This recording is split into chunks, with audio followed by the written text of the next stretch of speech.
যে ভারত বরাবরই সন্ত্রাসবাদের বিপক্ষে, বারবারই ভারত শান্তির বার্তা দিয়ে আসছে, কিন্তু বাংলাদেশে একের পর এক যে ঘটনাগুলো ঘটছে, বিশেষত তুলসী গাবার্ড গতকাল বার্তা দিয়েছেন এবং তিনি এই কথাটা কোট আনকোট বলেছেন যে ইসলামী জঙ্গি, তিনি এই শব্দটা ব্যবহার করেছেন। আমেরিকা এবং ভারত একযোগে কাজ করবে সন্ত্রাসবাদকে নির্মূল করতে। ভারতের কি প্ল্যান? ওকে, ভেরি নাইস কোয়েশ্চেন। খুব সুন্দর প্রশ্নটা আপনি করেছেন। দু রকমের সন্ত্রাসবাদ আছে, একটা স্টেট স্পন্সার্ড আর একটা নন স্টেট অ্যাক্টার্স, রাইট?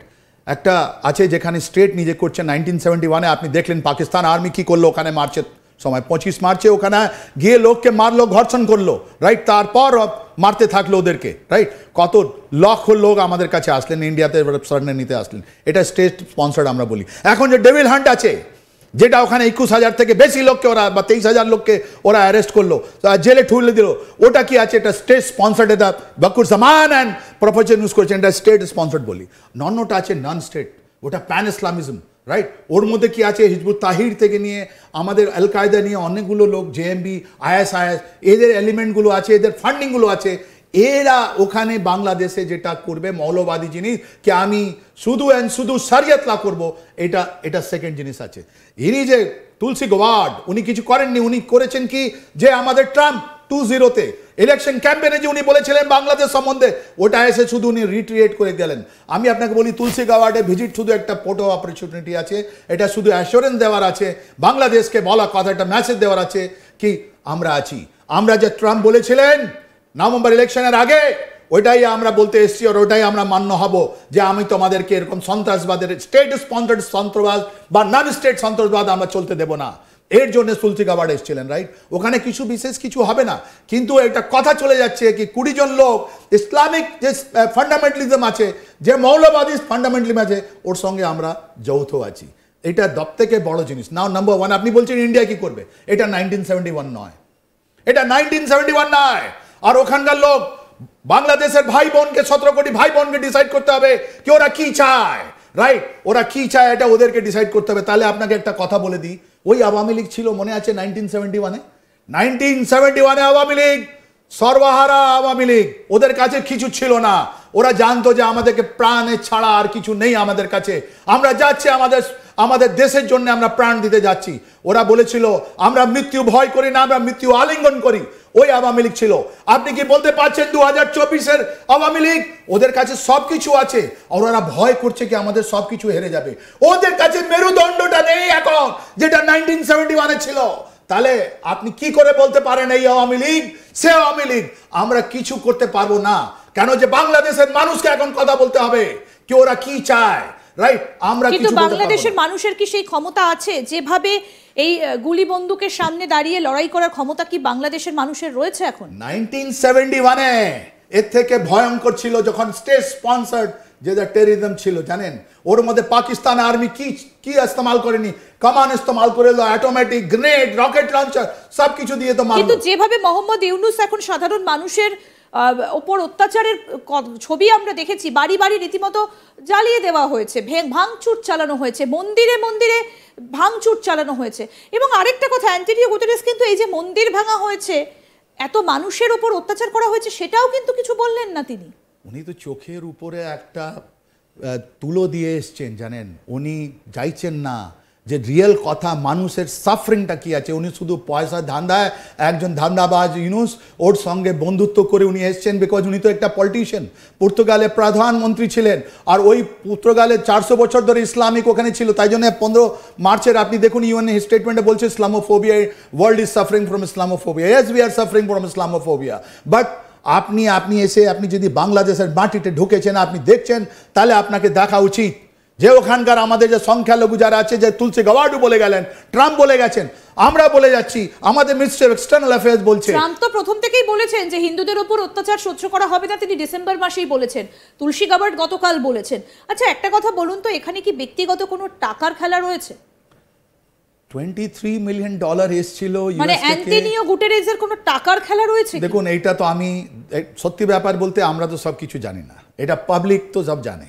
বাংলাদেশের মানুষ এনার যে অ্যাক্টিভিটিগুলো আছে, এটা দেখে মনে হয় যেরকম উনি প্রেসিডেন্টের সঙ্গে কথা বলেননি, নাম্বার 1।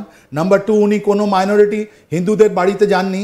নাম্বার 3, উনি ডেভিল হান্ট যতগুলো পলিটিক্যাল প্রিজনার আছে ওদের সম্বন্ধে কিছু বলেননি, যতগুলো পুলিশম্যান আছে ওদের কাছে কিছু বলেননি। ওরা একটা ভুয়া একটা আমাদের রোহিঙ্গা ভাইদের নিয়ে একটা ডেমনস্ট্রেশন করে ওরা ওদের পয়সা ধান্দায় উনি ঢুকে পড়েছেন, এটা তো ইন্ডিকেট করছে ওনার কোনো হিডেন এজেন্ডা ছিল। এই হিডেন এজেন্ডার মধ্যে পয়সা আছে, এই হিডেন এজেন্ডার মধ্যে কত কোটি টাকা আছে, এটা তো 2026-এর পর হয়তো ইনি আবার পর্তুগালে গিয়ে ইলেকশন লড়বেন, তাই জন্য মনে তো আজ থেকে গ্রাউন্ড তৈরি করছেন। বাট ডেফিনেটলি এনার যে অ্যাকশনগুলো আছে, that requires to be scrutinize in larger context. Sir এখানে একটা প্রশ্ন করব, একটা খবর আমাদের কাছে আসছিল যে রোহিঙ্গাদের জন্য একটা আলাদা রাষ্ট্রের দাবি জানানো হবে, এটা চীন, পাকিস্তান এবং বাংলাদেশ এই একটা কথা, একটা গুটলি পাকাচ্ছিল, যাদের মধ্যে একটা আলোচনা হচ্ছিল রাজনৈতিক লেভেলে যে একটা আলাদা রাষ্ট্র হবে রোহিঙ্গাদের জন্য। তাহলে বাংলাদেশ থেকে কক্সবাজারের একটা অংশ কেটে নিয়ে সেখানে একটা আলাদা করে একটা রাজ্য তৈরি করার কথা, একটা রাষ্ট্র, আরাকান রাষ্ট্র তৈরির কথা একটা বলা হচ্ছিল। তাতে কি কোথাও অ্যান্টোনিও গুতেরেস সায় দিচ্ছেন? তিনি কি সেটা চাইছেন যে আরাকান রাষ্ট্রটা গড়ে উঠুক? দেখুন, উনি যদি এটা চাইলে তাহলে ওনাকে ওই সংযুক্ত রাষ্ট্র ইউএন মিশন হেডকোয়ার্টারে ওনাকে ঢুকতে দেওয়া হবে না, রাইট? একটা প্রি কন্ডিশন হয়, একটা দেশ নতুন দেশ গড়ে তুলবে, ওর জন্য আপনি দেখলেন চেকোস্লোভাকিয়া কী করে ভাঙলো, অনেকগুলো টেমপ্লেট আছে, ওটা আপনি স্টাডি করতে পারেন। ওর জন্য একটা প্রি কন্ডিশন আছে। আজকে দিনে ওই প্রি কন্ডিশন বাংলাদেশে যেটা চট্টগাঁওতে আছে ওটা মিট করছে না, ওখানে কোনো রকমের আনরেস্ট নেই। আরাকান আপনি বলছেন, তাহলে আপনি যদি চারদিকে আপনি দেখেন কারেন আছে, ওর মধ্যে বাংলাদেশ মায়ানমারের চারদিকেই যতগুলো ট্রাইবাল আছে ওখানে প্রবলেম আছে, ওয়া আছে, রাইট? ওখানে আপনার কাচিন আছে, ওদের সবার আপনি যদি ঘুরিয়ে দেখেন পুরো এটা শুধু মাঝখানে বার্মান আছে। তো ওরা তো সবাই চাইছে আমি একটা নতুন দেশ বানাবো, এটা সম্ভব নয়, এটা অ্যাবসলিউটলি সম্ভব নয়। আর যদি ভাঙলো তখন তো মুসলিম চেচেনদের সঙ্গে একটা ঝামেলা চলছিল, বসনিয়ার একটা সমস্যা তো ছিলই। কারেক্ট। তো ওটা একটা ওরকম সিচুয়েশন তৈরি হলো, গৃহযুদ্ধটা আরম্ভ হলো, একটা সিচুয়েশন তৈরি হলো, অনেকগুলো লোক ওখানে ঝেঁপিয়ে পড়েছিল, অনেকগুলো এইদিকে ওইদিকে।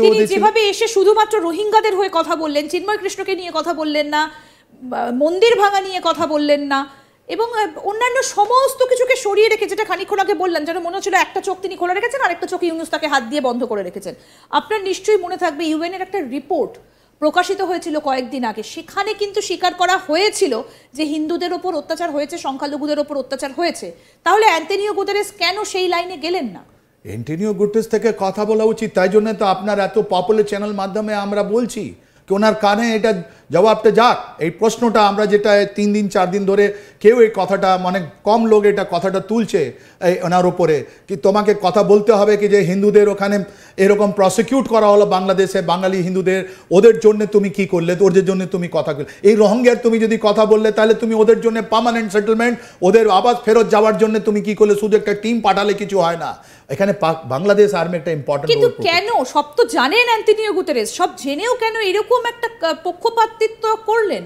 আরে এটা দেখুন, এটা আপনি খুব ভালো প্রশ্নটা করেছেন। এখানে নেপ থেকে আছে, এখানে আপনি দেখবেন আরও একটা ছবি আছে, ওয়াকুরুজ্জামান ডাইরেক্টলি 1-to-1 কথা বলছেন এই অ্যান্টোনিওর সঙ্গে এক জায়গায়, রাইট? উনি বলছেন বাংলা ইউএন মিশন আমাদেরকে খুব প্রশংসা করেছে যে আমরা খুব ভালো কাজ করেছি, কিন্তু ইনি একটা কাজ করছেন, ইনি ইজিপ্টের যে জেনারেল সিসি যেরকম কাজ করেছিলেন, যেরকম ওখানেও অভ্যুত্থান করে উনি পাওয়ার ক্যাপচার করেছিলেন, আজ পর্যন্ত আছেন, ওরকম একটা মডেল এই আমরা জেনারেল ওয়াকুরুজ্জামান ওখানে নিচ্ছেন। ওনার এখন নেবেন না উনি, কিন্তু এই ডিসেম্বরের পাশে দেখবেন যদি ওখানে ইলেকশন না হয় তাহলে এই জেনারেল ওয়াকুরুজ্জামান আপনি দেখে নিন, ইনি বাংলাদেশের চিফ মার্শাল অ্যাডমিনিস্ট্রেটর বা প্রেসিডেন্ট হবেন।